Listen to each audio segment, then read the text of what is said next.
Kansas City artists have had as much recognition or success as painter Philomene Bennett. As one observer put it, she and her husband Lou Merrick are almost like art royalty around these parts. But unlike some at the top, Philomene is very gracious in giving of her time and energy to help others find their artistic voice. She was one of the co-founders of the Kansas City Artists Coalition, and even today at 80, she's still teaching classes, which in turn energizes her own work. Producer-videographer Julie Denichet has been looking in on the activity at Philomene's studio in the West Bottoms. You know, this is interesting to do. I don't know where I'm going with it at all, but it's sort of fascinating to not know. Whenever I work, it's like I have a conversation with me and myself. It's about the conversation that is going on and how strong it is and how interesting it is. If it's boring, I have to figure out what to make that conversation better. And sometimes I've done strange, unbelievable things. You're searching for something. You want some kind of a statement that you can say, okay, that feels good. I'll stop there. Philomene really is a strong advocate for the individual artist's vision. And I think this is one of her primary gifts to the artists in this community. She encourages them to find their voice, and she helps them achieve it through her own eye, her own experience, and by working with them in a studio that she sets up for them to come where they can collaborate with her and the other artists. And I do think that through that, many artists have found their creative voice and their identity as an artist.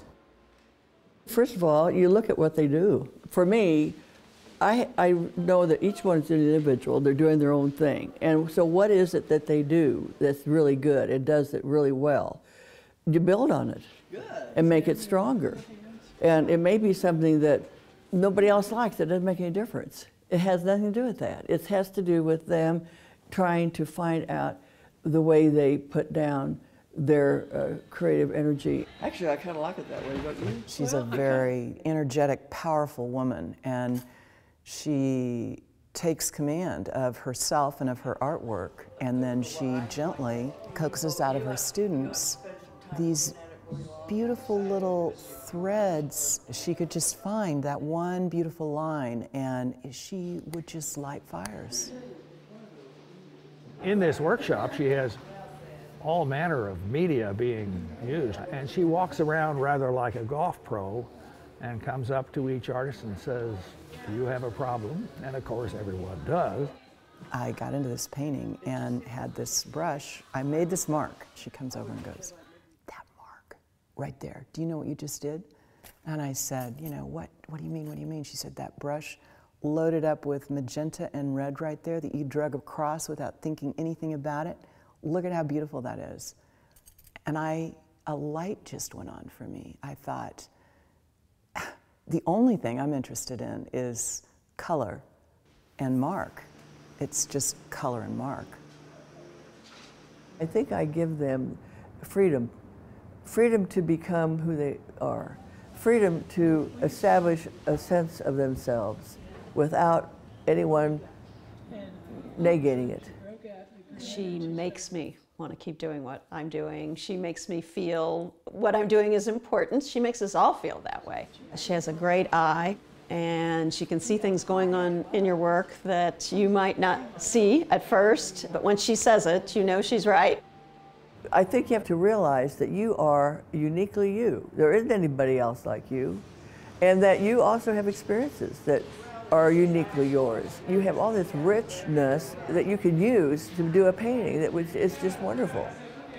She thoroughly enjoys working with us all. She wants us all to succeed, and that's just amazing. There's such a gift of her time and talent that she freely shares with us. And at the same time, she wants us to develop our own style. She's not somebody that does a demonstration and then says, okay, you know, this is how you do it. She doesn't want that. Her thing is more, what do you feel? What do you want to express? And how can we help you get there? A lot of times we'll see artists come in here and we'll say, oh, XYZ student will wait 5 or 6 years and see when they've developed their own voice. You don't see that with Philomene's students. you wouldn't know that they're hers by the basis of their work. It's all about trying to get the best out of people. And it's certainly not going to be what I do, it's got to be what they do. And that to me is the essence. And it may take, and I've talked about it, it takes years, years and years and years and years. And determination and desire. You want to be obsessed. It's really obsession. Where you can still use that shape. Absolutely. Yeah. She could just move from one medium and one person to the other. And you just see as she would go by and talk to somebody, they'd just go, you know, they'd look at their work and become incited. There's no dogma about it. When you start working with this, you may not have a clue what you want to do, but if you keep putting some marks down, it kind of talks to you.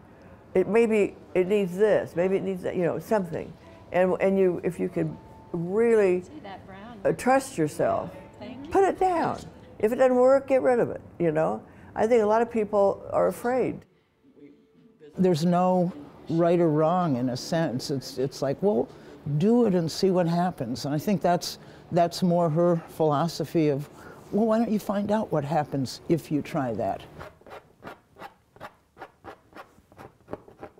The feeling of a mark making, one charcoal line versus another charcoal line, and how the difference, what they feel, the feelings that you get from each one. If you put it on heavier, it's different than it is on the lighter one. It's just, and the feelings of what you can do then when you know and work so much that when I push another color into another color and it changes the whole atmosphere, that's what I like to see.